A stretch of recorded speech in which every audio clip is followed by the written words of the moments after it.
Hello and welcome to Enchantment of Eternities, a top 25 episodes of Star Trek. Now up to my number 7 favorite episode of the entire Star Trek franchise, The Quickening. And I remember a while back I was saying, oh yeah, there's going to be an episode in my top 10 that everyone's going to be like, what is that doing there? And this is the one I was referring to. Anyway, I am joined by the usual guests, Darrin from D's Reviews. Darrin, thank you so much for joining. Oh, as always, Mark, so happy to be here to talk a little Star Trek and do your countdown because it's always amazes me why certain episodes are in certain places. So, in reference to your last little comment there, I'm going to be excited about that little talk when we get into it. And also joining us, my sister Alyssa. Alyssa, thanks for joining. Hi, thanks for having me. I'm sorry I could not come up with any kind of clever username, so I'm just Alyssa Jean this week. Next month, I promise to come up with something extra clever, so look forward to that. So, yeah, I'll start with overall thoughts on the episode. Um, Basically, so I watched this episode right before coming on, and I'm glad I gave myself a half hour for my face to dry because and this is part of the reason why I love this episode is because to me this is one of the biggest tearjerker episodes. I remember I was just watching my review I did for it a couple years ago, and I was actually crying when I in the review when I was talking about the ending. For me, like everyone has different ways of judging what they like or what they consider their favorite or their best Star Trek episodes, and for me it's the ones that hit me emotionally. I'm gonna have up higher. Even that, like, I mean, there's some action-packed stuff like the Dominion War stuff or whatnot. It's not all like tearjerkers, but still, this the stuff in general that hits me emotionally. And this one, I think really does. I think is easily the best character story for Bashir. And it's funny because I just finished watching season 1 of DS9 or rewatching it, and Bashir and Dax were really badly written in that season. They were very underdeveloped. They didn't know what to do with them, so it was very interesting jumping from that straight to this where not only they finally got a handle on their characters, but this is probably, at least for Bashir, the best example of writing for this character. And also, Dax really shines through in this episode. In fact, the two of them carry the episode by themselves, and that is unthinkable in season 1. If they tried that, the episode would have flopped. So that is very impressive for that kind of character work that they did. And I think the guest acting is amazing. I remember pointing out the woman who played Ikoria as one of my favorite guest stars that was ever on the show. Um, so yeah, I just thought this was. I'm not usually into like medical dramas, whatever, or especially Star Trek has the cliche of doing the virus episode, but this is not like the typical virus episode. This is not like the crew turn into de-evolve or they get drunk or they get old or the cliche. This is different. And so like during COVID, I actually did a top 10 where I counted down my favorite virus episodes, and this was number 1. So yeah, so I always love this episode. But Darrin, we'll go to you next.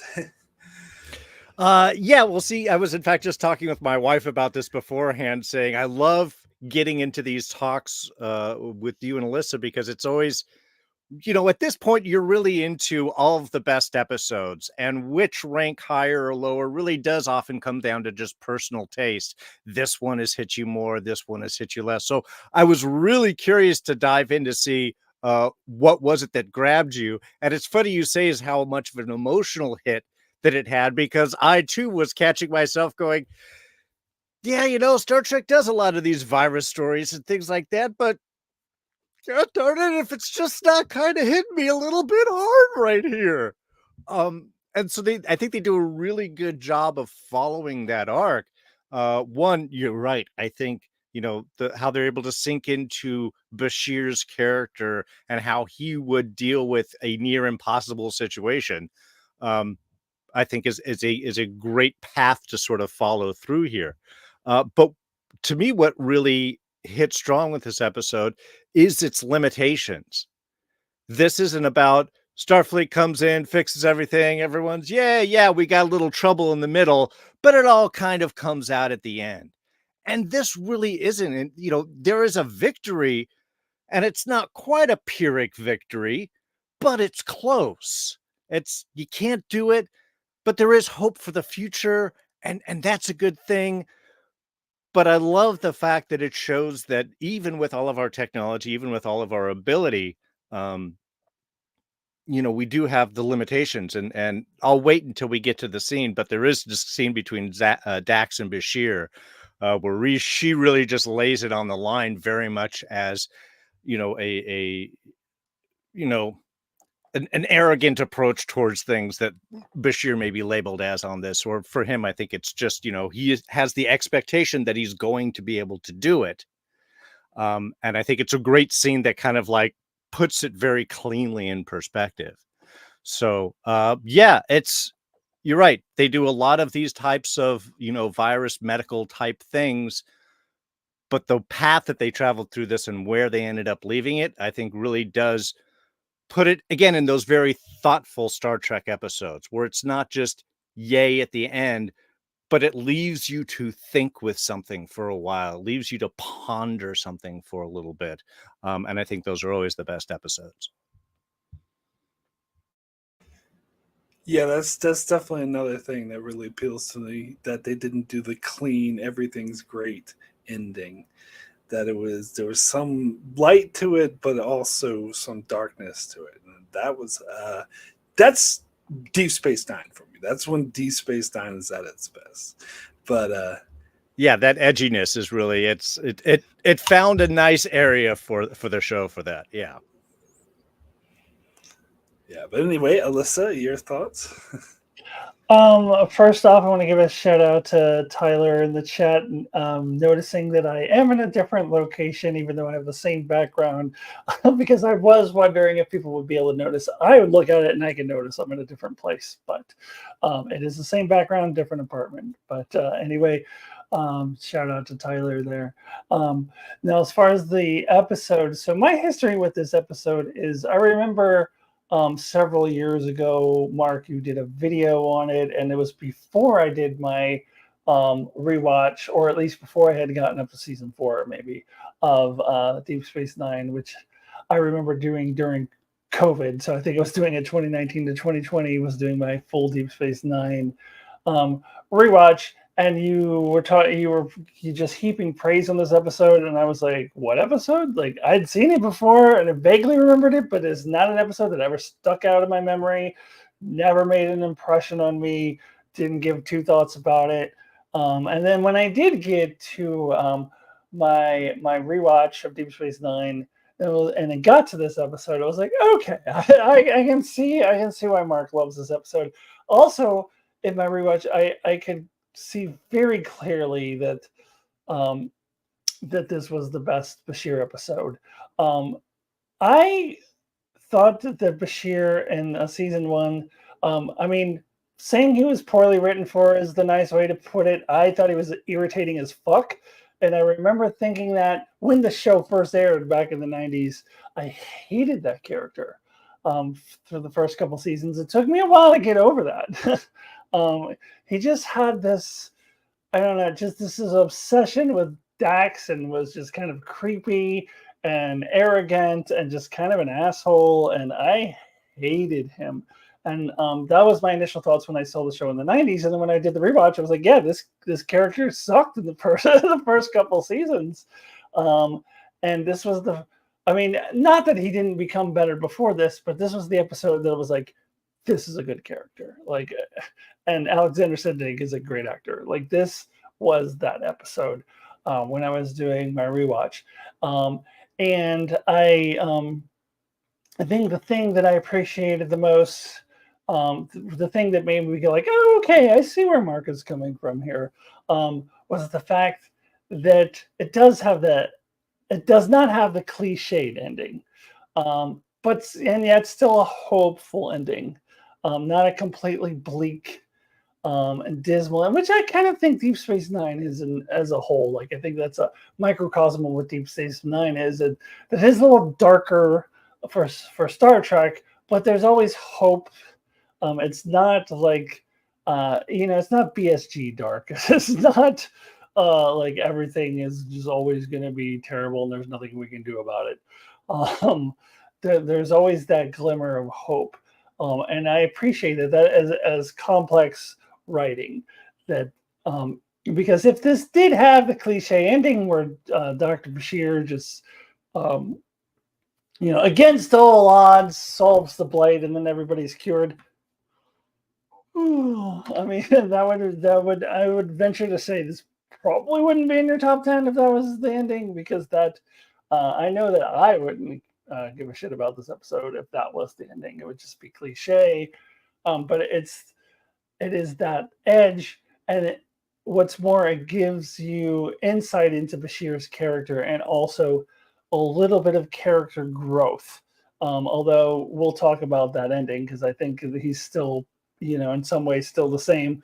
But he definitely stops and thinks. He, questions himself.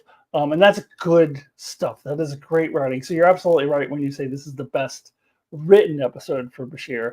And Alexander Siddig shines in this episode as well. I also just rewatched this episode right before coming on, and also had to go dry my eyes a little bit before he puts my redo my eye makeup and come on air, because it is a very emotional episode. It is a tearjerker. So I have very much come to appreciate this episode. Yeah, the funny thing is when I first saw this episode too, I also didn't take notice of it, and I thought, yeah, it's Bashir trying to cure some virus. I don't think I saw the whole thing or wasn't paying attention to it. It wasn't, but then on repeat viewing, it's like, oh my god, this episode's really fucking good. So, and then it kind of stuck with me from that. But the funny thing about Bashir in season 1, I was just reading about the studio tried to convince them to get rid of Bashir, to like get rid of this guy. He's annoying. Nobody likes him. But the showrunners fought for him, and I'm glad that they were able to make him a better character. Yeah, it's a shame they had to make him genetically engineered. Yeah. This is before they did that retcon. Well, this is like an example of how he was definitely not genetically engineered. Yes, because if he was genetically engineered, then he could have come up with a cure, and like he wouldn't. I don't know. But anyway, so we don't need to go down that rabbit hole. But yeah, no, there is not. Look, they don't always make all the best choices. Everyone stumbles and makes mistakes. But yeah, it is one of those things I think where it establishes where the first season of a show is often kind of that rough. We're figuring out where we are and what the characters and how they sync up and everything like that. So yeah, it's definitely, I think, a benefit that they were able to figure out how to make Bashir work. So you get episodes like this. Yeah, absolutely. Yeah, I'm started. Oh, go ahead. One more quick note. I also love that they were able to do a Bashir episode without O'Brien, because they did all the O'Brien stuff, and it could feel like they're depending on those two characters being together too much. If that had been O'Brien instead of Dax, I don't think this would have been anywhere near as good of an episode. So I think that they need to get away from the O'Brien and Bashir stuff sometimes and let them each do their own thing. And Dax made more sense in this episode anyway. But that's another thing I appreciate about this episode.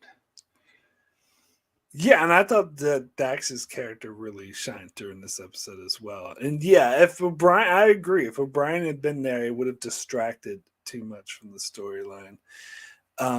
There was early in this season, there was the episode Hippocratic Oath, which was another really good Bashir episode, but that was with O'Brien with Jim Hadar. So they had already done that, so they needed to do something without O'Brien. But yeah. So yeah, I just started season 2 of DS9, and Bashir is like slightly better. Like he just gets better as. Oh, and you mentioned like what an amazing performance Alexander Siddig gives in this episode, which he does, which is such a contrast to seeing the. I just watched the season 1 episode, The Passenger, where he's taken over by this alien, and he gives what I call the worst performance of a main cast member I've ever seen on any Star Trek show. He goes, "Yes, this looks kind of good on me, don't you think?" And I'm like, what the hell are you doing? Like, it was such a bad performance. But it's amazing that he actually had good performances in him. Well, that can happen when you get good writing for your character. I mean, Yes. that certainly helps. When you don't have a lot to work with, I mean, sometimes, it's probably a little harder. Look, there were changes made that morning. He was new pages. He was getting used to it. They had to move on. It was a tight shooting schedule that day. All right, so speaking of moving on, let's move on. And speaking of behind the scenes stuff, I did want to throw some sort of information out here that I think is very interesting. So this is one of Ira Stephen Bear's favorite episodes of the show. This is one of Alexander Siddig's favorite episodes of the show. This is one of Terry Farrell's favorite episodes of the show. And this is Renee Echevarria's second favorite show in the franchise that he worked on. I think his first favorite was The Visitor. He's Renee Echevarria is one of the writers. He wrote The Offspring, so that says something that he likes this one better. And going through TNG and DS9, I'm starting to realize that Renee Echevarria is one of my favorite writers. Now, he did an uncredited rewrite on this episode, though. It was actually written by Noreen Shankar, showrunner for The Expanse, future showrunner for The Expanse. And I can see that kind of darkness that is in The Expanse in here in this episode as well. And Noreen Shankar, I think he only wrote like 2 or 3 episodes for DS9. He was the main staff writer on season 6 of TNG and season 7. In fact, season 7 was basically just Renee Echevarria and Noreen Shankar because everyone else was too damn busy. Part of and they were overloaded, which had to do with issues with season 7. But anyway, yeah, so I think I can definitely see his touch here. Apparently, it was Ira Stephen Bear came up with the idea for this episode that was based off of a 1995 movie called Restoration with Robert Downey Jr., which I had never heard of this movie. And Sam Neill was in it. And it was about like the plague in the whatever, and Robert Downey Jr. was playing this rich guy who was going to orgies a lot, but he got kicked out and had to deal with the plague. And I don't know, I don't really see the resemblance to this episode, but wait, Robert Downey Jr. is playing a really rich guy? I know! An arrogant rich guy was so out of character for him. But yeah, so and the original idea that Ira Stephen Bear had more to do with the AIDS epidemic, because one of their assistants in the office had just passed away from AIDS. But when Noreen Shankar got a hold of the script, he kind of got away from that analogy. And I think that makes sense. You just follow the script where a good story is going to leave you and not be tied to any one idea. Also, this episode was directed by another Renee Auberjonois. This was the second episode that he directed. He actually said he had an easier time. Speaking of Hippocratic Oath, that was the first one he directed, so I guess they give him all the Bashir episodes. But and for that matter, I think Odo doesn't appear in this episode. He does in the beginning. And Oh, the yeah, Oh, he's very, there. very Oh, yeah, cool. he's there at the beginning of the at the first court scene. scene that we'll get to. Yeah. He's there. But They that, make other than him and Michael Dorn come in and get all the that- makeup oh, for that 30. And what's his face? Armin Shimmerman. Make Yeah. him put all his Oh. makeup on. all that makeup for that one scene. Actually, Armin sleeps in that. You know, he gets Yeah, I fully into convinced character with Armin was Quark. just walking around as Quark all the time. Yeah. Going, But, "Dear God." Anyways, yeah, so he directed the episode, and apparently there was a troubled production because the sets got destroyed by the rain, and so they got delayed by 3 days, and there was a lot of extras to deal with and whatnot. And I've noticed that was one thing I was looking out for while I was rewatching it, is how many extras there are. Because usually, and especially in TNG, they beam down the planet and it's like 12 people, and we're like, oh, this is the whole planet. But here, it actually looks like a busy city. And that's not actually common for a Star Trek production. So a lot had to go into it for that. And apparently, Rene Auberjonois was trying to shoot. Ikoria has a Virgin Mary figure and use that kind of imagery, which I did not catch on to, but maybe some other people noticed that. And the actor who played Trevian was Michael Sarzarian. And they say special guest star like is a big deal, and I've never heard of this guy, but apparently he's been in like some westerns in the 60s, and he's well known for that. They say particularly the movie that I never heard of called They Shoot Horses, Don't They? And apparently in that movie ends with him having to euthanize his guest star, so that's why they thought of him for this role. I have seen him in someone who's got to kill a bunch of people. Hey, how about that shoot horses guy? He looks murdery. I did see him in a couple episodes of The Outer Limits that came out after this, but anyway. So yeah, any thoughts on all that behind the scenes info?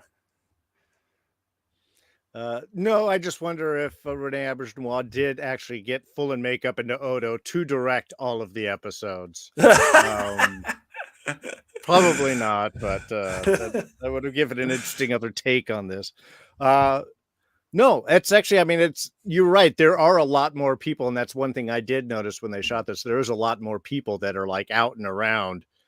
Some of them doing great jobs, other ones just like pointing as they walk across the street. But yeah, I mean that's kind of cool. I think Rene, from an acting standpoint, probably was able to pull a lot out from Bashir in performance and stuff too. I'm sure that the conversations they had was probably able to really dive really deep into what was going on. Yeah, I find the episodes directed by actors tend to bring out better performances in actors as well, because they understand the craft. Right. Yeah, exactly. Yeah, I don't really have much to add. I just think that is all really interesting, but I don't have anything else to add to it. Cool. All right, so we'll move on to the first scene, which is come to Quarks. Quarks is fun. Don't walk, run. I do wonder if this is a tonal clash with the rest of the episode. This is one of my favorite humor scenes in the whole show. I always think of this scene when I think of a funny scene. And it's such a dark and dire episode. I mean, one could look at it though as we're gonna lighten things up before we jump into the heavy shit.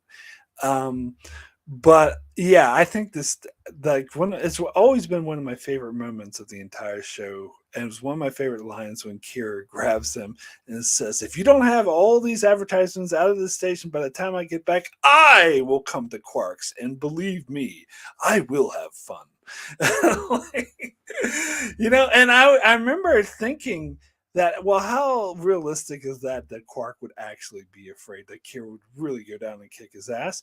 But then I just watched the season 1 episode Dramatis Personae, where Kira grabs him, just tosses him across the room and smashes him in. And I was like, okay, so that's why he's scared of her. Actually, that makes total sense. Like, and Worf like kind of threatened to kick his ass too when he came in. Yo! And I did notice, and I didn't have to be told this because I noticed this instantly, is that the mug that had Quark's face was a shot from the first episode, the pilot episode Emissary, because his makeup was slightly different back then, so he looks different in that. Very observant. But anyway, Alyssa, what are your thoughts on this humorous scene? I think it's hilarious, but at the same time, I also think it just has nothing to do with anything else. It just feels really disjointed. It is definitely a tonal shift.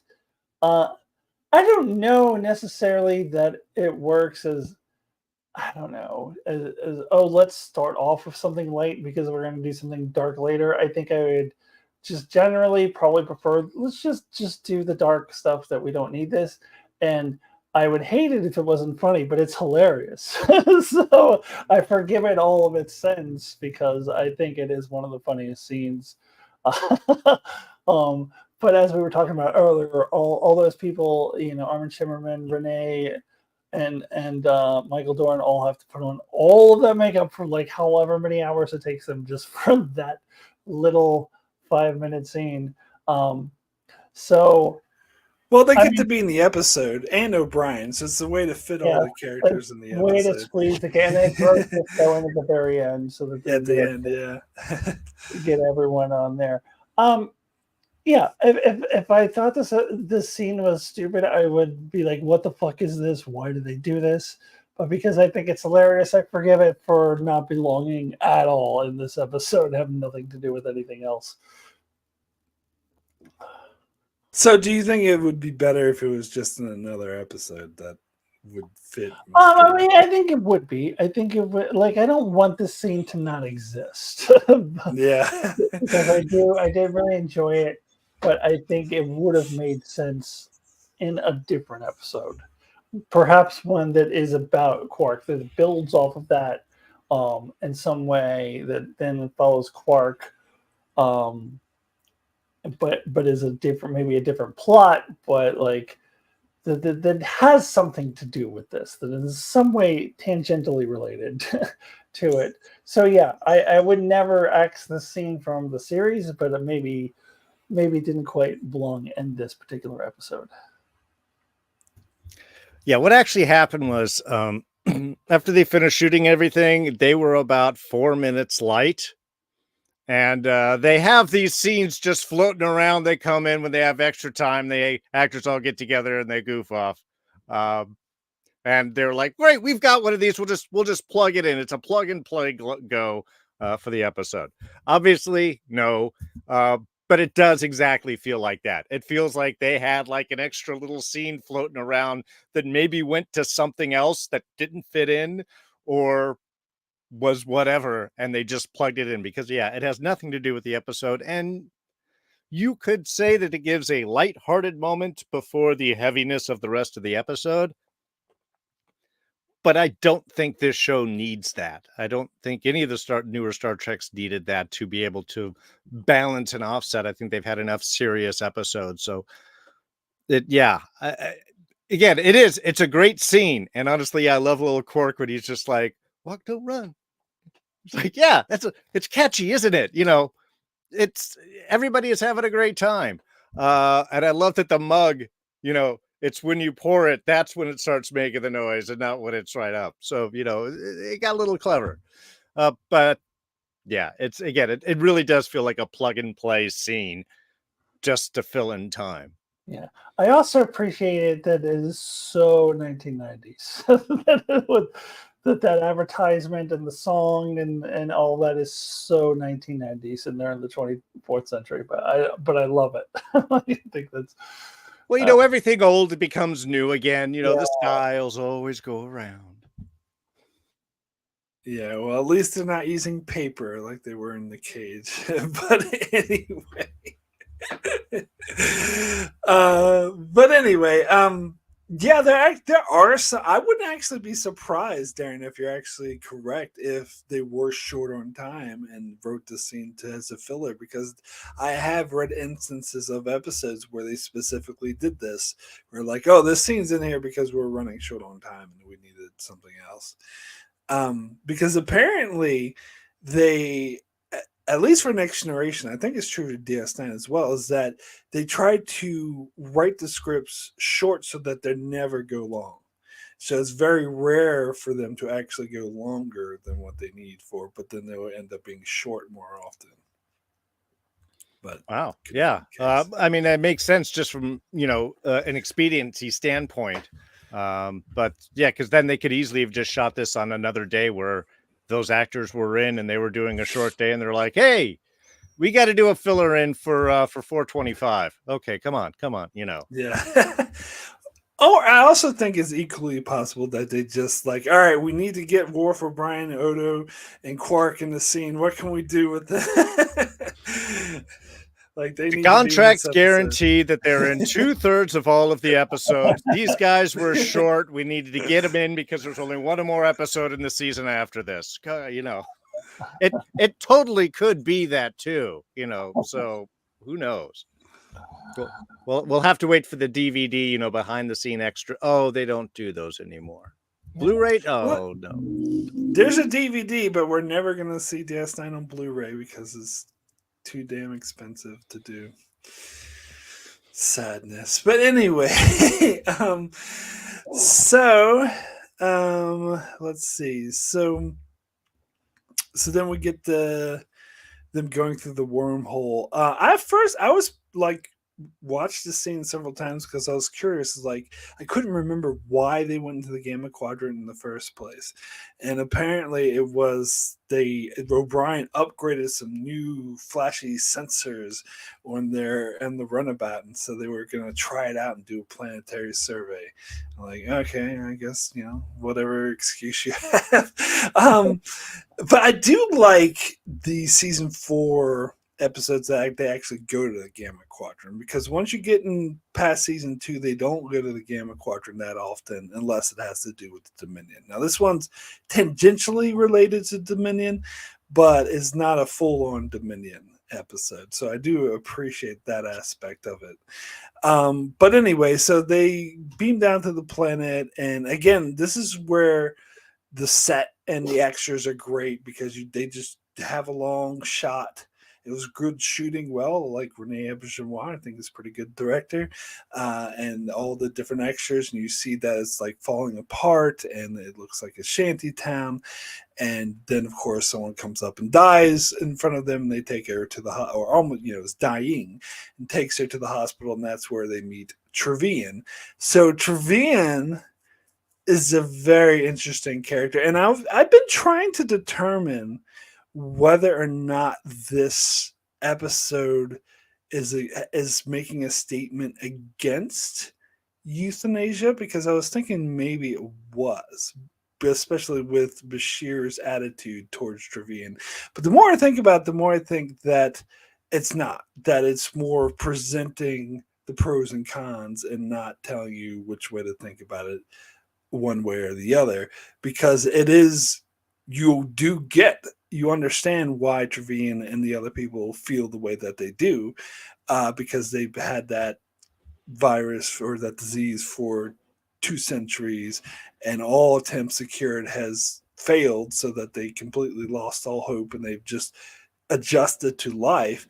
And in a way, I kind of disagree with Bashir, and I think Bashir's perspective is coming from a place of privilege, from growing up in an obviously much richer society that doesn't have to deal with this outbreak. And he's like, oh, how could you even think about killing someone who's healthy? Whereas I think that's coming from a place of naivete a little bit. I'm not saying I agree totally with Trevian, because I think he does take it a bit too far sometimes, but I think it presents like well-rounded characters in a well-rounded situation. It is kind of plot convenience that they didn't mention that what the hospital is really for until they saw someone die, so they can make it shocking. But still, it still works, and I think it presents an interesting dynamic. Darren, so get your thoughts on this. Well, yeah, I mean, at this point, hospital means place to die, so that's where you take all of the dying people. And yeah, I think that is the great thing about this episode, and with Trevian and Bashir's kind of back and forth throughout it, is yes, the euthanasia is meant to be seen as a shocking bit, but you're right. I think the real point here is it is an arrogance from Bashir's point to assume that he is the advanced one and thus knows better in all the situations. And I think this shows a completely objectionable viewpoint that totally makes sense in this society. Once the blemishes turn red, then you have X amount of period to live, a couple of days, a week. I don't think they say exactly, but I know it's a short period of time once that happens. And this has been going on for 200 years. So at that point, do you allow them to suffer or not? Are you, again, what did you say? I relieve pain. I provide that release. That's what he does in his point as a doctor, because that's all that they've known. And I like the fact that it is a on the surface objectionable viewpoint, but I think it is meant to do that, to show Bashir that you got to look at things differently. You can't just come in with your viewpoint and expect to apply that. You have to understand the society and culture which everybody lives in before you can place some judgment. And I think that's underscored how much they want to do the worship of death that they seem to lay on Trevian. Is the moment we find out later on there may be another option, that he's jump on top, that he is quick to change. So I like the dichotomy that we have here. And I think, again, it is more of that, like you said, privileged, arrogant viewpoint of knowing better and knowing best, and having to really re-examine how he views things. And I think that's kind of the core of this episode.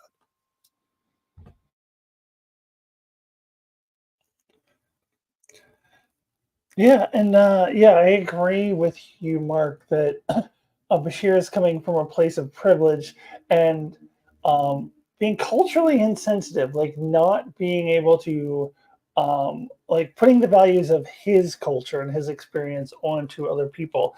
So, when I just did my rewatch, I definitely felt Trevine's point of view a little bit. Not that I 100% agree with him either, but it's presented well as a complex issue that's not black or white. That I'm not sitting there. I'm not 100% on Bashir's side either, going, "What's wrong with you, Tareen?" Because I do kind of see his point of view as well, and I see how Bashir is kind of taking the values of his culture and his experience and trying to force it on the culture he just walked right into and doesn't understand yet. And he will learn, and that's part of the character development. As he goes, he starts to understand where they're coming from a little bit. But so yeah, I love that it presents that complexity of the issue and doesn't make it, and again, this avoiding the cliche where it's just like, oh, this guy's an idiot and Bashir's here to save you. Why don't you let Bashir save you? That wouldn't be anywhere near as good of an episode. So that adds the complexity and makes the episode more interesting. I did want to just kind of, on a little side note, throw out there that on my rewatch just now, I was noting how plot convenient the reason for them going there was. Oh, there's this stress signal that's been running for 200 years. Did anyone think to turn that off? I mean, why would that still be running for 200? I wasn't quite sure when they were talking about the guy was talking about, oh, you're going to sell us these elixirs and promise us these things. I wasn't sure if he was talking about people from other planets or if it was other people from their planet, but I wasn't sure if other people had replied to that distress signal and come and try to cure them. It's like, why don't you just turn that off? Like, why are you letting that go for 200 years? But if they did, there would be no episode, so so it's fine. So the could happen. The episode could happen. But I just found a little humorous. Had to throw that out there. Nah, I was actually thinking the same thing. I was like, really? That signal is still going? But I don't know. I kind of assumed that that the other people they were talking about were from other worlds. Now, maybe not. Maybe that's a false assumption. But that's kind of. I did get the impression that aliens visiting their world is not unheard of because no one's like freaking out over it. They're like, "Oh, you're from another world, aren't you?" So they do seem like aware of interstellar travel in different species. They have But been taken advantage by species across the quadrant. yeah. Actually, the only thing that I thought of this episode was like, okay, it's been 200 years, Trevian. I don't know how long you've been doing this, but haven't you found like a gentler poison? Because the one that one guy goes down on is seems pretty bad. He's like, Yeah, it's actually, not like, oh, when he slowly dies, it's like, yeah, I can see why it's Bashir's first reaction is to go to him and try to save him. Yeah, that doesn't seem. Yeah, it seems like euthanasia, especially if they've been doing euthanasia for many decades or centuries. They should have perfected it by now.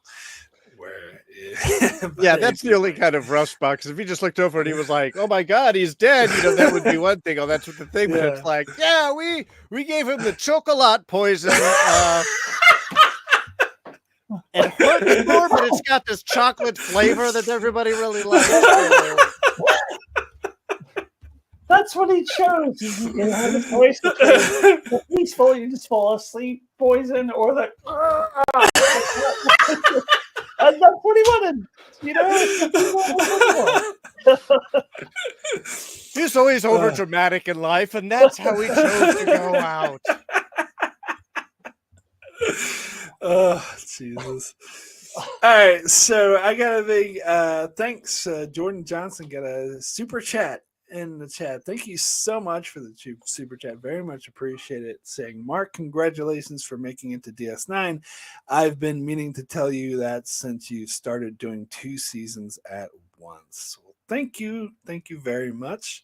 And then you have a question for Alyssa, which she will answer at the end of the video when we get to that. Anyway, so let's see. So let's move on to Ikoria approaching Bashir, because I do like that after that encounter with Trevian and the hospital, now everyone sort of greeted them very poorly, that Bashir's first reaction is like, well, yeah, there's nothing we can do here. They don't want our help and they're going to fight us, so we can't really do anything. But then Ikoria reaches out to him. Now, I did notice Ikoria was in the scene at the hospital, so she must have been a friend or family with the choking guy, because she was there. But yeah, I did notice her this time around. So they did show her, and that she heard the interchange between Bashir and all of them. That makes sense, in that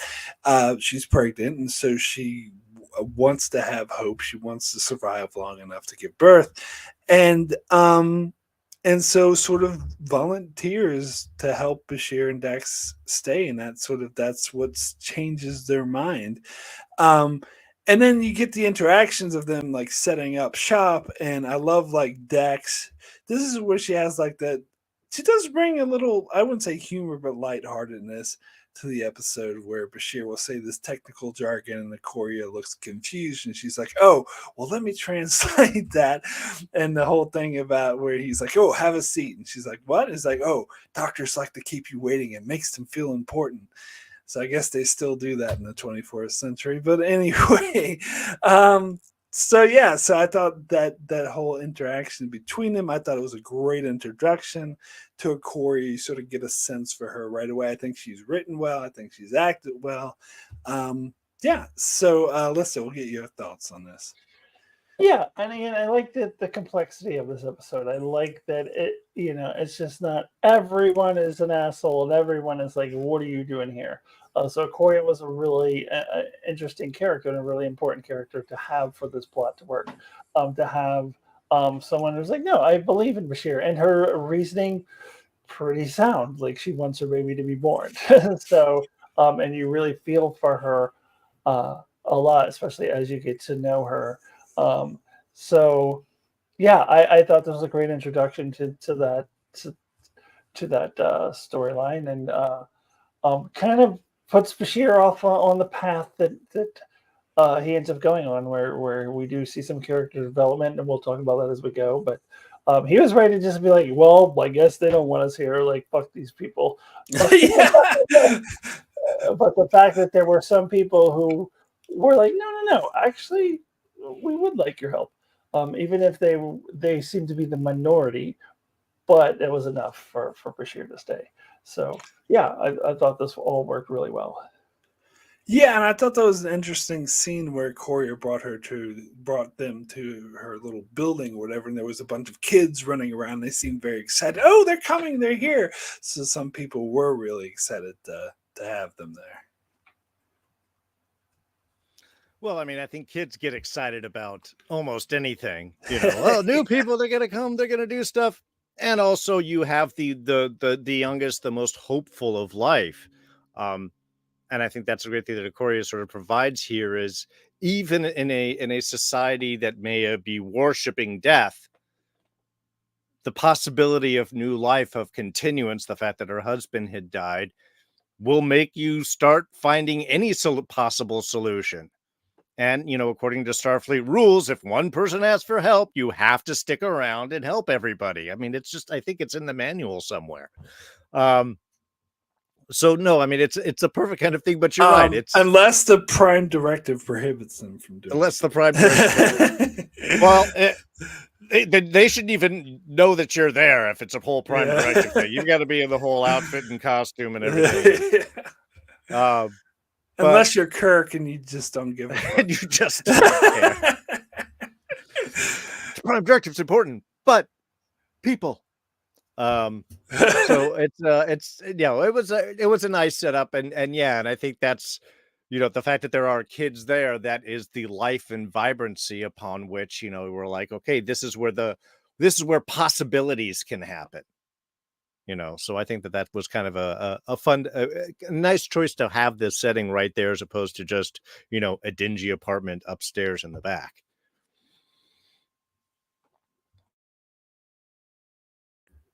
Sorry, I was just reading a comment from Jordan Johnson saying, where would you put this in your favorite Doctor episode? Any other series gives this episode a run for its money. I think Futures Send is up there. It's hard to pick one from McCoy. So what episode are you actually talking about?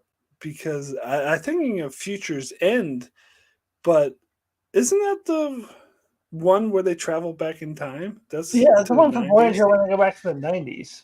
Yeah, so I mean, the Doctor does get his little mitter in that episode, but it's not otherwise. Oh, yeah.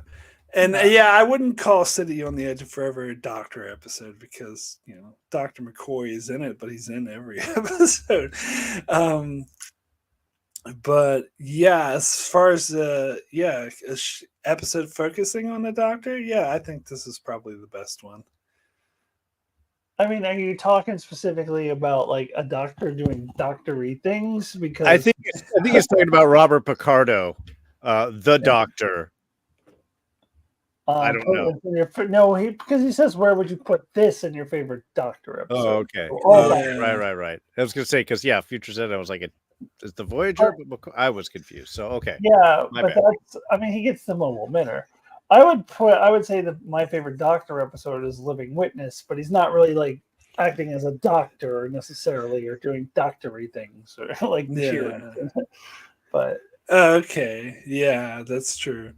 Dear Doctor's good too. I like this one better though, but that's another good Doctor. Oh yeah, Dear Doctor's a good one too. Yeah. All right. So Jordan says he was thinking of a different episode. I don't know which one though. The one where the Doctor appears in the future in the history. Oh, so Living Witness. Living Witness. Which is what I was just talking about. Yeah. I don't have a favorite Doctor episode. That's funny. I don't know. I would have to think about that. Yeah, that's my favorite Doctor and Voyager episode, EMH episode. And I believe I had that ranked higher in my top 100, so I would have to say I like it better. Oh, right. It's actually Right. Beverly and the Ghost Candle, but again, that's Oh, for a of whole different course, reason. obviously, yeah. Oh, yeah, forget it. Like, just throw out all the other Doctor episodes. Fucking the Ghost Candle, that's, I mean, over. You know, you got to do 24 episodes a season. Sometimes you make some wrong choices. Sometimes you just gotta have a ghost fucking episode. Ghost was really big in the box office, and they were like, you know. I love how in modern times, it's one of my favorite thing about the internet. In modern times, there's all these memes about Beverly Eve fucking a ghost. Yeah, that's all she lives on. In the or it's Blazing Bev, and yeah, there was smoking weed all the time. The one meme I was remembering is one I posted a while back that had like Tasha Yar appear to Beverly as a ghost and says, "Beverly, you're going to be visited by 3 ghosts this Christmas season," and she's like, "Best Christmas ever."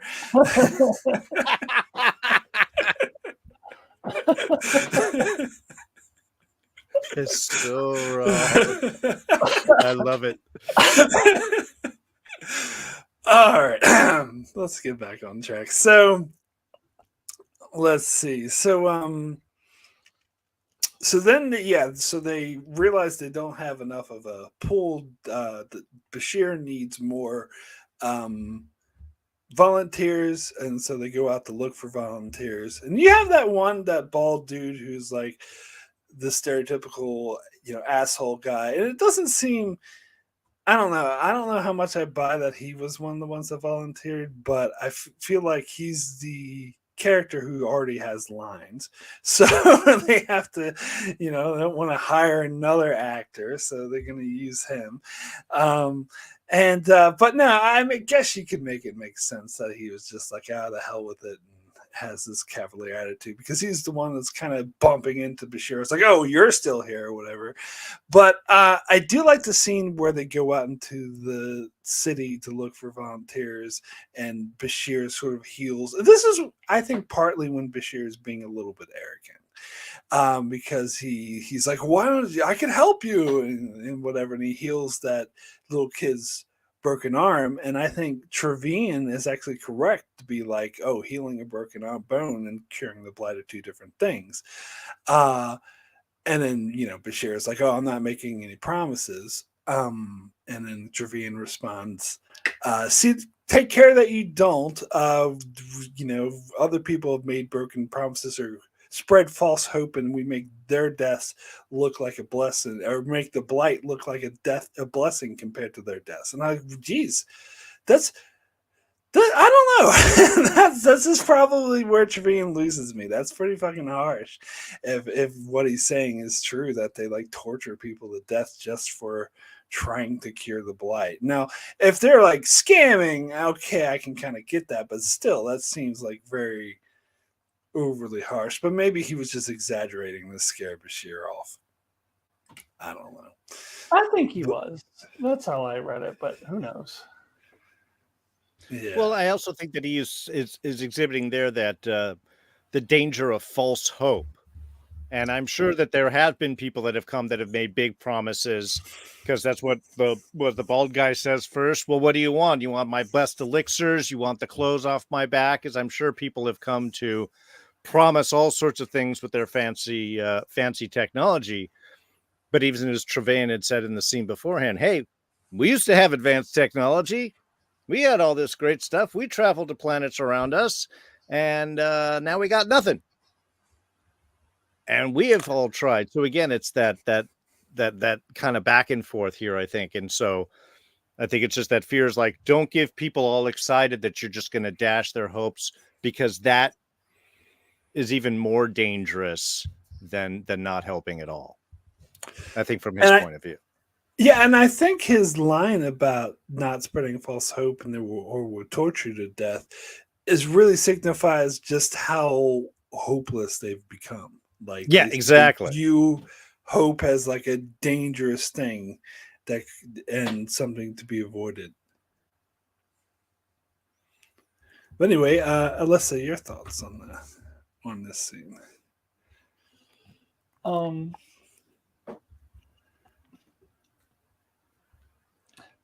I'm drawing a blank. What is the scene we're talking about? When Bashir's in the city center and he cures the little boy's shoulder, and Trevine comes Oh up. yeah. Oh yeah. I do. Like I said, I think Trevine. I've read it as Trevine was like just trying to scare Bashir away. I mean, because I didn't take it that he actually meant that they're actually, oh, we're going to torture you. um, yeah, I don't know. I still don't. I don't lose a lot of sympathy for Trevine because I feel like he's just trying to get rid of Bashir. That's how I read it, and just like, um, who are you coming in here and like fucking things up? Um, and again, it is implied that other people came. Why don't you turn off your signal? But maybe it's, they should have someone whose job that is to turn that off. But anyway, I don't want to get too like bogged down on that. But yeah, I don't know. I guess I guess that's kind of how I read it. That he was just like, get the fuck out of here, Bashir, and because I don't see him. And what's her face says later on, like Trevine is kind in his own way, and I think he is a kind person. Like I think he does mean well. I don't think that he would actually do anything like that. But you're right. He was right in that. Yeah, curing the arm, big deal. Like that's Yeah. and Bashir did like it. Oh, look at me! I can cure my arm. Yeah.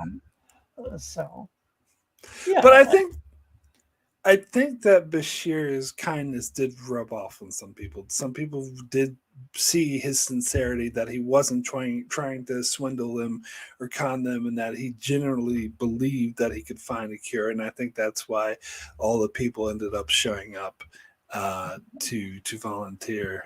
They gave them a little bit of hope. I think Bashir's biggest argument was they were all like, "Oh, what's it going to cost me?" Like he's not charging anything. He's not asking for anything. Like he's not asking them to give up anything. Well, the people who are quickening, they would potentially have to give up their comfortable death at the hospital. Right, but there was a line where they were like, "Oh, was it like 2 coats and a blow, like actual physical thing?" Yeah. To give them, I forget the exact line, but they were talking about not just giving up their comfortable death, but like physical things that they would have to give up, which is not not what Bashir was at. And like Bashir doesn't gain anything from them giving up their comfortable death. Like they were implying kind of monetary. No, absolutely. Yeah, that he wasn't trying. They knew that he wasn't trying to swindle them. That he wasn't trying to get personal gain out of it. But what I'm saying is that giving up their comfortable death would be a motivation for them not to go. Right.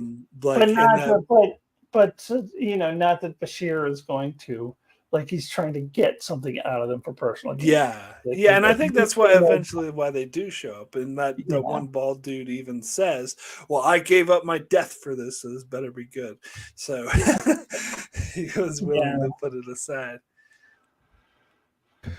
Well, but I think once, the reality, it's like understanding that your death is coming, one thing. When suddenly your welts turn red and you're like, okay, death's right around the corner, maybe I'm not such a caustic a-hole and I'm maybe going to try opportunities. But you're right. I think the fact that he wasn't asking for anything and he demonstrated that he does have the abilities that the city doesn't have, that the people don't have with his, magic heal arm, heal in the arm ray. So yeah, I think it's just that combination of stuff just ends up working. But his willingness to just help and not want something in return, I think that's going to get most of your volunteers in that way. Cool. So then in the next couple of scenes, I love how they build sort of the relationship between Ikoria and Bashir. And by the way. Love they didn't go any sort of romantic way. That's great. but but they do show them like learning to appreciate each other, and like how Bashir and Dax talk about how Ikoria is like very good as a nurse, and then you get that one scene about Kukalaka, the teddy bear, which I actually think was a really good scene because it did build that sort of relationship between Bashir and Ikoria, and they related to in that manner where he was telling her like you're doing like you have good bedside manner, you're natural with people out there, and he's talking about how he was a kid and his first patient was the teddy bear or whatever, and they were like, oh yeah, it's just locked away in some storage room somewhere. Okay, fine, it's in my room on a shelf, which we actually get to see later on in season 5. But yeah, so I thought that was a lovely scene. Alyssa, do you have any thoughts on this one? Um, yeah, I mean, I will say I was just being nitpicky to be funny, but I would say that I think he gave a pretty poor description of what a teddy bear was. He's like, a teddy bear, what's that? He's like, oh, it's some kind of like puppet. How does he know they have puppets on their planet? Yeah. And then when he was like, oh, I stitched the arm back together. I mean, do you do that for puppets? Like, it's a bad analogy, but um, He's a medical doctor, not an enologist. but he got his point across. Yeah, I thought it was a very nice scene, and I also I love that. I mean, I hate to give Star Trek kudos for something that to me should be a no-brainer, but Star Trek deserves kudos for this because the temptation is always there. Like, oh, this is a man, this is a woman. Obviously, we gotta make a romance out of this.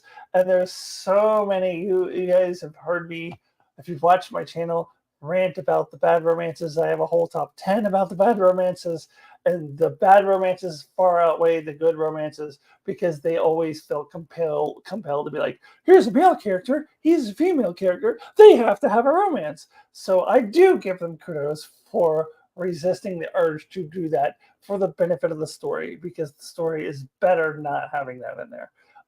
I wish I didn't have to give them kudos for that, but it's Star Trek, so I do. So I do appreciate that. And it's just a really nice scene between two people connecting in a way. So I did really like it. Yeah, good job not crossing those ethical boundaries. But yeah, it's you're right, because that's exactly what they normally would have done. And I do agree. The episode is much better that they kept it professional, that they kept it that way. It keeps the focus, and it keeps the focus on his professionality and ability as a doctor and how he views himself and how, and that whole relationship, without bringing in the additional heart, because then it would be, oh, he tried so hard because he loved her, when that's not really what's driving Bashir. So, I totally think that was a great scene. And yeah, they did a great job of establishing her as just here to help, how the whole kind of dynamic of things, how she gets better in dealing with people. It's just, it's a nice thing because we have to build up that hope. And this really does that well so that we can have, the arc continue as it does. But this, I think, does a really good job of building that hope, building that relationship. But you're right, not muddying up with unnecessary additional things. So then everyone starts dying, or at least one guy in particular. Of course, the one actor with lines. And yeah, this was a really emotional scene too. This scene got to me a bit, and I think it's Another thing that's kind of abnormal for Star Trek, where someone, or especially our main hero, fails in such a spectacular way, that he basically he's promised all these people, and they had hope in him and trust him, and he basically let them all die down, or kind of let them all die too, but let them all down, and just how devastating that was. And I think this definitely gives this episode weight to it. I love when Trevian shows up and this dying woman's calling to him, and Bashir tries to block him, and he says, "No, she's asking for me. You have no right to interfere." Prime directive, Dr. Bashir. But anyway, so yeah, he steps aside, and after that, everyone in the room is calling Trevian, Trevian, and it's just like, hopefully, yeah, Trevian didn't give her the choky poison. It seemed like he gave her the peaceful poison. But anyway, I told you the choice. You gave choky poison. Some people like the choky poison. But yeah, it was a really devastating scene, and then the aftermath with Bashir and Jadzia talking. I think one of the most powerful scenes between these characters, where Bashir is hit by the weight of it, and he is correctly identifying himself as arrogant, because it's like, oh yes, I was, looking forward to visiting Major Care and saying, how was the nebula? And by the way, I cured that blight thing. And he was like, how arrogant was I to think I could cure what it took? This Dominion technology, which, as we've seen earlier, is very beyond what they can do. And how he was completely devastated by that and saying, I was so arrogant. And Dax is like, well, you're arrogant to think that there is no cure just because you can't find it. And god damn, that was such a good line, sort of talking sense into him. Yeah, it was just a really powerful scene. Darren, we'll start with you on this one. Yeah, that has been referred to that earlier in our talk. I love that back and forth with Dax and Bashir, because again, it's showing a lot of Dax's wisdom, because she's Dax, and she's got so much that she can draw upon. But again, even that arrogance, he's being arrogant in his arrogance. Oh, it's just me, and I wasn't the thing, and now I can't do it. It's like, whoa. Yeah, you couldn't, but that doesn't mean there's not possibilities out there. Throttle yourself back a little bit. But what I really loved about this, and I thought this was sort of a brilliant choice to do, is it's their technology that's keeping them from finding a cure to the disease. It's the EM field from the equipment that is mutating the virus. So the very fact of coming in with the advanced technology is going to constantly push the viral cure further and further away, which is why I love when they do the choice when it comes back. Is most of the stuff is all very basic and non-advanced and everything like that, at least from what we visually see. But I just think from a design standpoint, a quick explanation of why you're not going to be able to do this, and also seems so very Dominion evil, is to arrange it so that the electromagnetic field from any advanced technology is going to mutate the virus, and you'll never find a cure that way. Ha. And since, most people aren't coming out with traveling the stars with old-fashioned microscopes and culture pads, that I think that, again, just a brilliant choice to really put the cure outside of Bashir's reach, seemingly.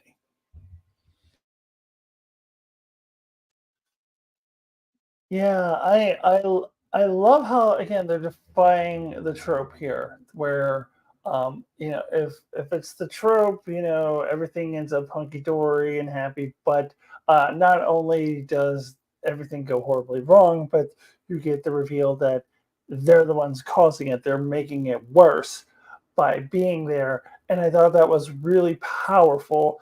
And I love that they went that direction.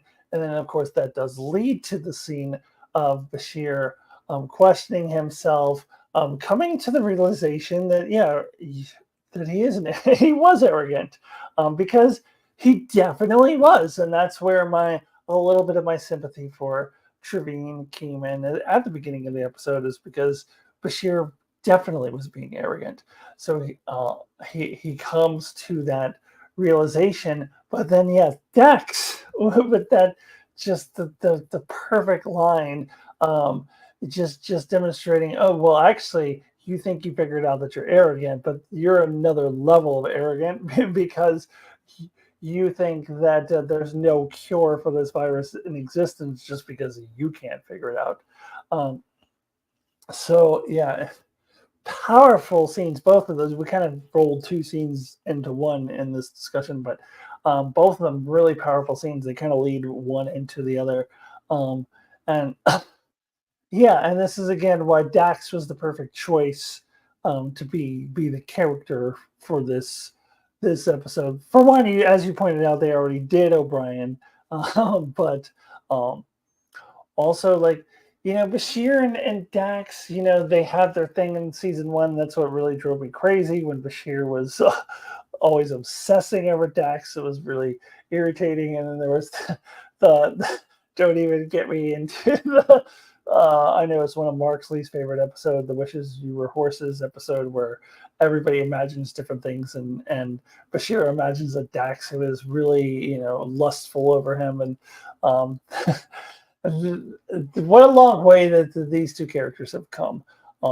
And the reason why I like this choice is because like DS9 really loved to do the Bashir and O'Brien bromance, but to take a break from that and have Dax here, and that was the perfect choice. And this line, I think, is kind of the perfect example of why.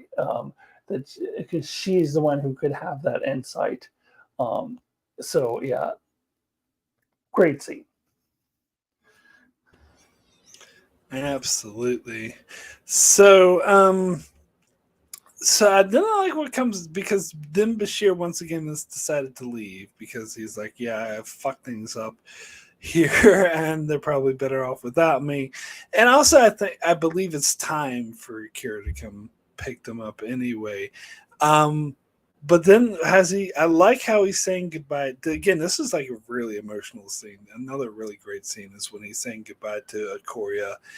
He goes and visits the mural that her deceased husband had painted that she had told him about earlier, and how she's not resentful.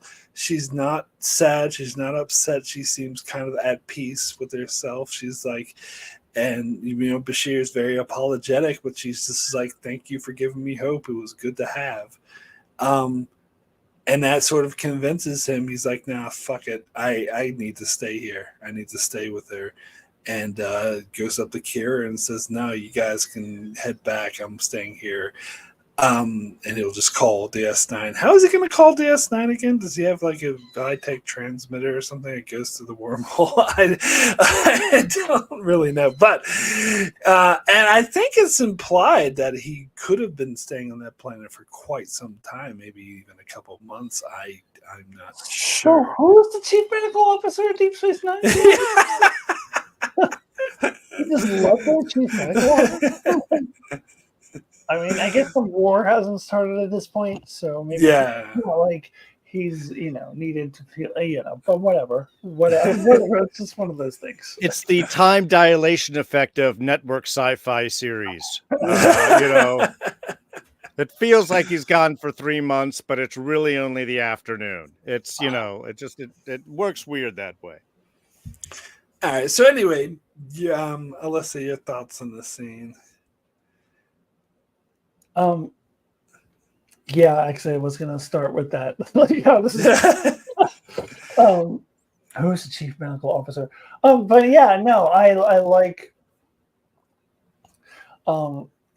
putting that aside. I mean, and that does I gotta admit that does bug me just a tiny little bit. But putting that all aside, yeah, I think this is like another great character moment for Bashir. That this is like and she's not trying. The beauty of it is she's not begging him to stay or anything like that. She's like, "No, you can't go." She's like, "Yeah, I'm content. I'm cool. Like, I'm glad that you were here." And he was like, "Oh, fuck it. I gotta. I can't leave." So I thought that was a great way to go about that. to get Bashir to stay. So yeah, I thought that worked well. Well, yeah, I mean, in many ways, it really just establishes like she hasn't given up hope. Have you, Bashir, given up hope? Just because you had a bad, you had a bad time of it, things didn't go right. And you're right. I think it's a great moment for him to have to look back and just be like, yeah, I can't go. I got, uh, so again, it's a nice little bit. It moves the character a bit forward. It humbles Bashir down a little bit. And again, considering that he has to go back with very low technology now for anything that he's going to want to do, I think it makes everything more intimate. And I think all the following sequences really show that, where they do the little montage of overtime and experimenting and things like that, that it's very quiet, intimate, just the two of them, like trying to build this spark of hope, inside this but little no hearth. romance. with no romance. And you're right. And I think that that's really important because it puts the focus where it needs to be. The fact that she's just like, look, I just want to live long enough to give birth to my kid. And I can't do several months. Maybe I could do a little bit more, and again, it's that constant, where can we find hope? How can we slowly try to breathe this spark of hope into something that actually burns? And that's really how I felt this whole sequence of scenes really worked. So then we'll get into the montage, which I thought was lovely, and I think it's earned and it has more weight because they did such a good job of introducing Ikoria and getting you to care about her, where you really, and you see through the montage that she is becoming sick, and they even have that one scene where he's like, oh yeah, you can gonna give birth in 6 weeks. She's like, I'm never gonna make it that long. He's like, okay, I can induce labor in 2 weeks but no sooner. And she's like, okay, 2 weeks, I can do it. So it's really like setting the stakes. And then you get a nice little, I like the little scene with Trevian when he shows up, because if she sees him, she's like, oh, am I dead? He's like, is that what you want? Like trying to, and he's like, sort of paying the house call or whatever. Probably, is deservedly so after Bashir's last experience, to check in and see how they're doing. But no, she's like, no, I don't want to. And then Bashir and him have that little exchange where Bashir talks about how they, how could you give it up on life entirely? And he's like, look, I've lived longer than most people have, and I've seen more death than most people. And so I think I really sort of identify with both Bashir and Trevian in this scene. Like, I can see where both of them are coming from. That maybe Trevian has lost too much hope. In that regard, but he's actually coming from a good place. And Ikoria even says, like, oh, he's a good man. And I love that. And I love how when Trevian leaves, he tells Ikoria, I hope you live long enough to see your baby. Like, so he's still rooting for her. He's not like, oh, you should have killed yourself. Like, he's still like coming from a genuine place. And I think it was a lovely little sequence there. So, Darrin, we'll start with you on this one. Well, yeah, I think that scene is important to show that Trevian is not a cruel man. He's a hardened man. Yes. That's a good way to say it. That he the only way that he can try and provide any comfort or peace or help to anyone is just to help them die when their time comes, and hopefully them not choosing the choky poison. Really got to label that stuff clear. That's just, I mean, he's not 100% with all of his stuff. At least put some skull and crossbones on it or something. This is or a picture of somebody choking. It's the skull with the two heads. Oh, that's the choky poison. That's for the melodramatic ones that really want to make a scene of their death. But yeah, I think that's really where you get that nice part, because I think we've had the back and forth of, is he cruel? Is he not? Is he just focusing again? Oh, did you want to die? It's like, whoa, that shouldn't be your first question.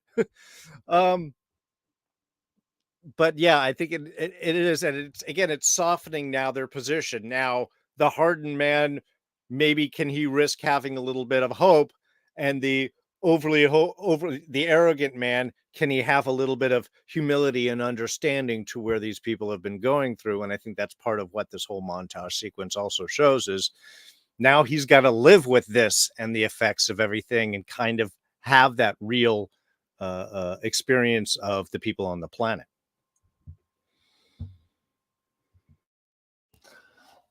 Yeah, and I like that even though Trevine goes there to be like, oh, do you want to die? Or he's there to offer that to her if she wants it, but I like that he accepts that that's not what she wants, that he's not.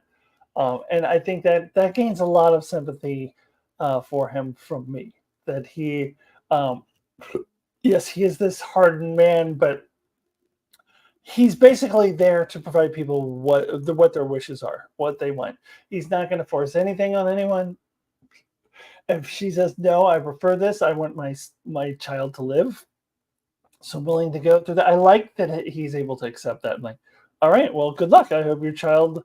I hope you live long enough to give birth to your child. Like I love that. I gained a lot of respect for that character, and I think maybe Bashir does a little bit too. Like I think um, he doesn't fully, like him still, but and I think what's her name again? Keep forgetting her name. Ikoria. Korea has that line about no, he's a really kind man in his own way. That I think Bashir is starting to see that a little bit. I think he still probably has a little bit of a bad taste in his mouth about this guy, but I think he's starting to maybe understand where he's coming from a little bit more. Maybe he's starting to respect him a little bit more, even if he still does have some bitterness toward him at this point. So, again, with the complexities of the episodes, with the breaking the tropes, I thought that's a really interesting way to go about this. Yeah, an interesting tidbit is Trevian, the name they came up with because it's an anagram for veteran. And Ikoria was originally called Ikorio, which is an anagram for rookie. So that's how they distinguished the two characters. I thought that was pretty interesting. All right, so then we get into the real tearjerker in this of it all, the really hard scene, where I think one of the most powerful scenes in the entire show. That's why it's one of my favorite episodes of the whole franchise. Well, not the only reason, but it's definitely, yeah. So when Bashir is, gives, doesn't give birth, but delivers the baby. I guess is the way you say it, and then just the look on his face when he sees that it doesn't have any lesions, and just how shocked he is, and then he shows it to Ikoria, and then she gets to see her baby once before she dies, which kind of makes sense that the strain of giving birth would fasten her demise, and just to, I think The Quickening. yeah. But I think the part of what makes this scene so heartbreaking is the way that Alexander Siddig plays this. Like the look on Bashir's face, first seeing the baby, then seeing her die, and just how broken he is about that is just amazing. And then you get him going to Dravian, and I love how he goes to Dravian because he puts his differences aside. He knows that Trevian's coming from a good place. And I love Trevian's reaction is amazing. He's like, oh my God, like you actually found a cure. Like he never thought it could happen. But, Bashir explains, well, it's not a cure. It's just a vaccine. It will, pregnant women should inject themselves. It won't protect them, but it will protect their baby. And he's like really in awe. And I love that. One of my favorite lines, this line gets me every time, where he says, "Oh, it's going to be a real task to try to spread this vaccine throughout the world." He's like, "Not a task, a privilege." And that is just such a powerful scene. And then when yeah, exactly. And then when it's interesting how they played it when Trevian like goes up and shows the baby to everyone, and everyone's gathered around him and cheering, but Bashir's off to the side. And actually, what I took from that is that he didn't do this for prestige. He didn't do this for glory. He did it for its own purposes, and it was his motives were genuine. And he actually feels kind of shitty, as we'll see in the next scene, where he gets DS9. He's still trying to find a cure. And Cisco tries to console him. It's like, look, you got a vaccine. Their children won't be born with it anymore. And he's like, yeah, I keep telling myself that. And so part of it, I think, is him feeling like he only did a half-ass job or a half complete or whatever. Which is why part of the reason why I think he hangs back. But the other part is I do think it's because he doesn't want the glory. It shows that he is pure in that. And I love it. Like either interpretation, I think really works. And it's a very bittersweet way to end the episode. Again, this is uniquely Deep Space Nine. I think it's one of Deep Space Nine's strength to have that bittersweet ending that's just really powerful. It's neither super depressing or super happy. It's just it has that bittersweetness to it. It's part of why this is in my top 10. I love it so much. Anyway, Alyssa, I'll get your thoughts on the ending. Yeah, the scene with the baby, that's the one that gets me when he, the joy that Bashir has this baby has no lesions, and then just the heartbreak when she dies, and that contrast and that all coming together, just such an emotional scene, and just like realizing that, this is the solution to the episode, that this is not, that Bashir is not going to find the cure. And it's something, when I first saw the episode, not something I considered would be the ending, that this would and it's just so perfect. And it works so well for this character, because there is arrogance in it. There is this, and I agree with you on he's not doing it for the glory, but there's something to this God complex that it said that the doctors can have, and I think Bashir definitely has that. And that's why that Dax line was so great. Well, just because you can't figure it out just means it can't be done. That he does have a little bit of that God complex where he does feel like that he has to in order to be fulfilled in any way, he has to come up with a cure. And so I do find that ending interesting, that he's not satisfied with what he did. And I think Cisco in his one throwaway scene, and we need Avery Brooks something to do. But I do think that he was right. I did, but doctor, you did a great thing. Yeah, I keep telling myself that. Well, you're not doing a good job of telling yourself that, because you did a great thing. This is a disease that had been there for 200 years that is no longer going to be there in however many years, 30 years, or eventually it will just be eradicated. I was also thinking, I was feeling bad for the babies that was born like the day before. It's like there's going to be some babies that are born like one day older than that baby that are going to die from life. But eventually that'll all work itself out. But yeah, I found that really interesting for his character as well, that he did this great thing, but it's not satisfying to him. And he's even saying, well, I keep telling myself that I must find the cure. Presumably by the next episode, he's given up because Deep Space Nine needs to move on to the next plot. But but I do like that. I do find that interesting for his character, that and very consistent with his character as well. And again, just beautifully acted by Alexander, I think. Well, they do reference this episode again. I don't know if you remember that. Which one was that? So in the episode Inter Armin Silent Legis, he goes to Romulus to give a conference on the quickening. Like he gives it's like they're exchanging information about the Dominion. So they're talking about the blight or the virus that the Dominion genetically engineered. So presumably it hasn't been cured yet at this stage, because they didn't mention. Yeah. Yeah, but I mean, and presumably he has to go back to his actual duties as the chief Yes. medical officer. Yes. He's sitting there trying to come up with a cure 24 hours a day. Like, so, yeah, the next episode has to happen, and we've got to move on. But, but regardless, yeah, I thought that was an interesting way to end it. Yeah. Again, that the whole emotional bit that Alexander Siddig is able to do with the, you've given birth, the baby, oh my God, it's here. Hey, enjoy the baby. And now you have died. And that whole, I mean, there is a lot of complex emotions that all go through that whole sequence really in order to sell it. And I think he does it beautifully. I'm glad that they set it up the way that they did and allowed it to happen that way. And yeah, I love the fact when Trevian comes in and he is just amazed. The first thing is, can you show me how to make it?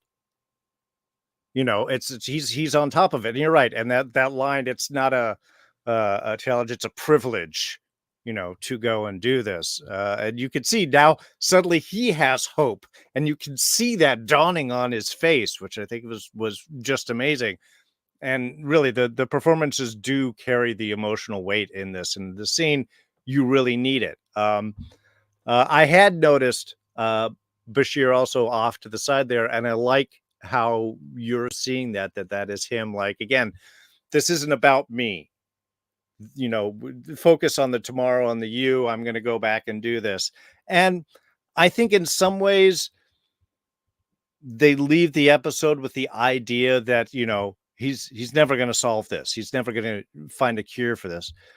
How I'd actually rather think it, and the fact that we do have this brought up in a later episode, is this is what Bashir does late at night when he's home alone. He'll pull open this file sometimes once a week, whatever, if he's got time, if something's bothering him, and he tries to figure out this virus. And I think this is that little like background lifelong project of his that maybe he cures at some point, or maybe he doesn't.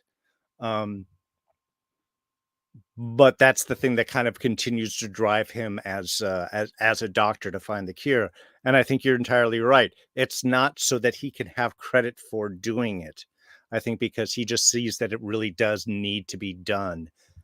And also with how bad the Dominion is and how nice these people are and how fine a Corey was and all of those people that, like, as a doctor, I'm here to help. And if this is a pure form of that kind of ideal, I don't really know what is. But I do love the fact that they left it kind of at a little darker edge. We don't know. Yes, we have hope on the horizon. And yes, eventually this will probably work itself out. But he hasn't cured the suffering. He's just given hope to the future generations that will take 20, 40, 60, 100 years to finish wiping out this blight. And I think if they ever did a future episode where they were like, "Oh, I did find the cure," I think that would completely undercut this episode. Because I like he didn't get the cure. I like that. I don't know about completely undercut, but it would undercut it. Yeah. To me, it would. It would be like, I would have a hard time going back and watching this episode and appreciating it on the same level if, I cured it later, so what's the point?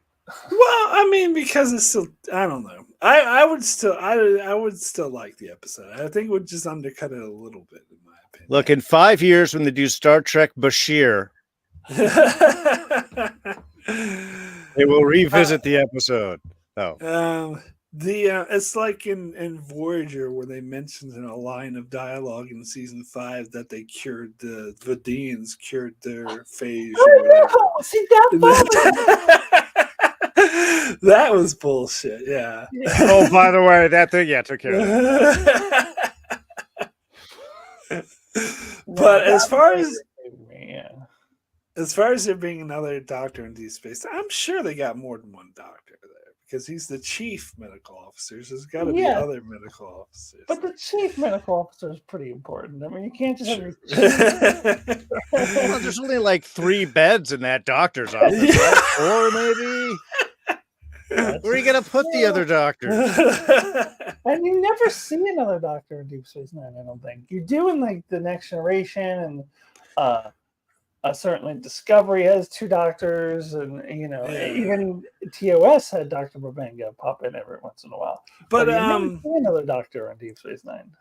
Doesn't mean there isn't one. I think most you barely see one on TNG. I think seeing Dr. Solar that one time was the only time you do. They mention other doctors. Well, see, they don't even mention other doctors in Deep Space Nine. It's They're all shoved down in that clinic in Cargo Bay 4. It's not just that you don't see them; they're not even mentioned. True. But you gotta assume there's gotta be one. And yes, Jordan Johnson, that was the episode Think Tank where they said they cured the Vidian inflation. But anywho, all right, so we can go ahead and wrap this episode up. So it's now time for the titular question, if I can ever pronounce that word. So we'll start with you, Alyssa, since I know your answer. Where would you have this on your top, whatever, higher, lower, or lower? But anyway. And this is also answering the question Jordan Johnson asked earlier. Of course I know where this was in my top 100. I wouldn't say that I remembered it precisely. I knew roundabouts where it was, but I have it written down. So I went and looked. This was my number 90. But let me just put this in perspective. There's like 800 and some episodes, and this made my top 100. So it made my top 100. And I will say 100% because Mark sold me on it. because of the video that you made several years ago, and then I was able to watch it and think about it in a new light and go, oh yeah, Mark was right. And then so isn't that enough? It makes my top 100.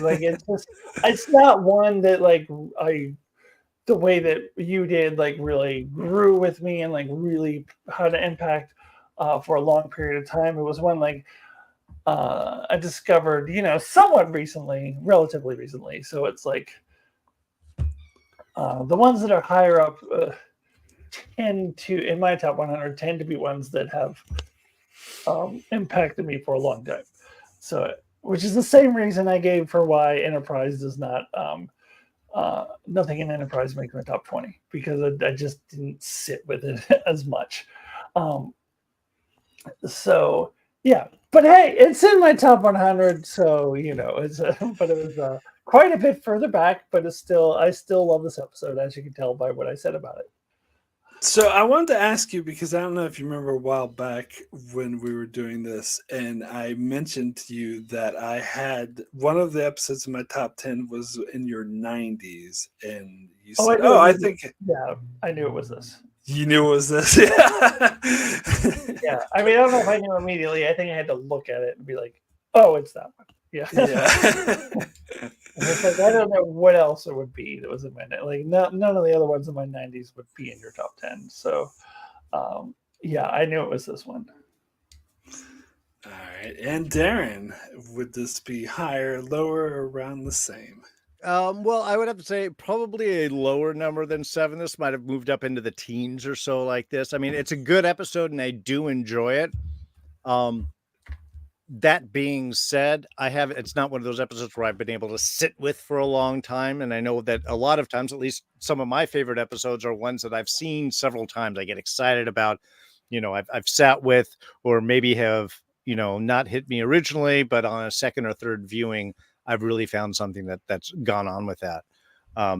So there are, I think, some other episodes that probably will be ranking a little bit higher on this, on the list here. So I think I would have to put this lower, but it probably down towards more in the teens area, as opposed to, 20s or 30s or anything like that. Because again, it is a good episode and I do love the work that it does. It didn't hit me quite as intensely as some other episodes have. Yeah, and I'm not surprised at all. And I'm sure most people watching this will be like, this episode's good, but not that good, not top 10 good. Well, for me, it is. And then, again, it's my own personal taste. Yeah, Jordan Johnson asked a really hard question. What episode did Alyssa sell you on? I'm I trying to don't think there start. are any that I sold you on. I think there's, I don't know. All right, so I mean, I in sold Mark on Star Trek. yes, you sold me on Star Trek 2, and that's what got me into Star Yeah. Trek in the first place. But I don't know. I mean, that's enough. I think. Like, I'm the reason Mark's in the Star Trek. So there you Well, go. I'm thinking of, you didn't really sell this to me because I already liked it, but Ship in a Bottle, you convinced me to up it from a 9 to a 10. Oh, okay. Yeah. Okay. But anywho, all right, so that is it. So thanks everyone for joining. Thank you, Jordan, Aaron. We had Tyler in earlier, and what's it say, Space People? Yeah. Thank you so much for joining, and everyone watching the archives. Thank you so much for checking us out and everything like that. And so, big special thanks, of course, to special guests Darrin and Alyssa. If you just want to give a shout out to where people can find you or what you're up to, if you're up to anything, we'll start with you, Alyssa. I don't think either of us are up to anything right now. Yeah, you're up to no good. On this channel, I'm up to no good right here. Yeah, you can find me on Alyssa Jean's Reviews. I recently did a live chat that Tyler mentioned earlier on. Don't have a lot of current material coming out, but you can check out all my previous Star Trek stuff that I've done. So go check out Alyssa Jean's Reviews. And I'm mostly here monthly talking about Star Trek episodes. You can look over at D's Reviews. I actually did do a show recently talking about some of the problems and issues that I've had with a lot of the streaming shows, the Marvel and Star Wars shows. Just an interesting little discussion on that. I don't think we solved any problems. Also, right before we aired, I found that Disney and both Star Wars and Marvel Legends are stepping back from their streaming stories and making a reapproach, looking at things differently. So really purposeless discussion. They've already made all of the changes. They didn't wait for my input, and I feel kind of hurt about that. God damn it. And then did a little chat with Rob over at Smirking Gun Reviews just this past Saturday, talking about Batman Caped Crusader, the 10-episode animated series over on Prime, and what we thought of it. Spoiler alert, it wasn't really for me. But it did get me thinking about what I did, what is my Batman? What do I look for in a Batman story? So it was kind of an interesting discussion. But if you have any thoughts or looking for inputs on Batman, the Caped Crusader, you can jump over to Smirking Gun Reviews and find that discussion. Otherwise, I'm here every month, mostly. So I just learned that Batman animated series existed right now. I did not know that existed. I knew it existed, but I went from someone from 1989 was a Batman fanatic, had all these Batman clothes, Batman hats, Batman this, Batman that, obsessed with Batman. 35 years later, I am Batman burnt out. Like, I just don't need any more Batman. Like, I'm just so I'm even like lukewarm about the new Joker movie, even though I did like the first one. It's just like anything that has remotely anything to do with Batman, it just like gives me a like. Yeah, I feel the same way. Like, I think I might watch the Joker movie, but I'm not watching that Penguin show. People are saying it's good, apparently. Yeah, I'm mildly curious about the Penguin show, but I don't know if I'll watch it or not. But I'm definitely not watching the animated series. Oh, we lost Darrin. Yeah, we lost Darrin. Maybe he'll come back in. Off with our Batman talk. I'm out of here. You're trash. All right, so If you're finding me for the first time, my name is Mark, Channel Enchantment of Eternity. Contrary to my guests, I'm up to a lot right now. I am currently uploading all my Star Trek episode reviews into podcast form. So they'll be on Spotify, Amazon Music, all that sort of thing. I'm currently still in the original series, but I plan to go try and upload them all to get up to date so that new stuff can be released there as well. I'll get there eventually, and I'm also just start uploading shorts. So try to, in hope of maybe more people find my channel. There's actually a lot of people watch those. So I got a message from Darrin. He's saying that his internet died. Okay, so it probably won't come back. So we'll just say goodbye to him. But anywho, yeah. So I will be doing another live stream this Friday night with just me, myself, and I. Haven't done one of these in a long time, just to so more interact with the chat. So the more people that come and join, the better. You can come in, interact. We'll talk about, drink some coffee and talk. No big wolf, and just talk about whatever. And currently doing Star Trek, episode reviews, and currently in season 1 of DS9, season 6 of TNG. And yeah, I'll be back here every month counting down my top 25, so getting into my top 6 next month, so finally getting down to it. So so be sure to check out my channel for that. Thanks so much for joining, and we'll see you next time.